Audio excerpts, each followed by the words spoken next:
আলহামদুলিল্লাহ, ভারতের মুর্শিদাবাদে আবারও ঐতিহাসিক বাবরি মসজিদের আদলে একটি নতুন মসজিদ প্রতিষ্ঠিত হতে যাচ্ছে। এই সংবাদ আমাদের জন্য অত্যন্ত আনন্দের ও সৌভাগ্যের।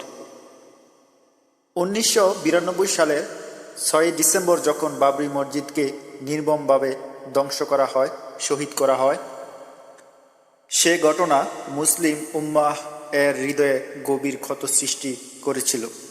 আজ সেই একই মডেলের মসজিদ পুনর্নির্মাণের উদ্যোগ নিঃসন্দেহে প্রশংসনীয়, অনুপ্রেরণাদায়ক এবং মুসলিম সমাজের ঐক্য ও শক্তির প্রতীক।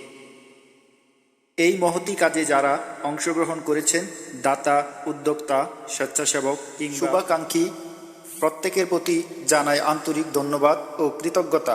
আল্লাহ তাআলা এই প্রচেষ্টাকে কবুল করুন।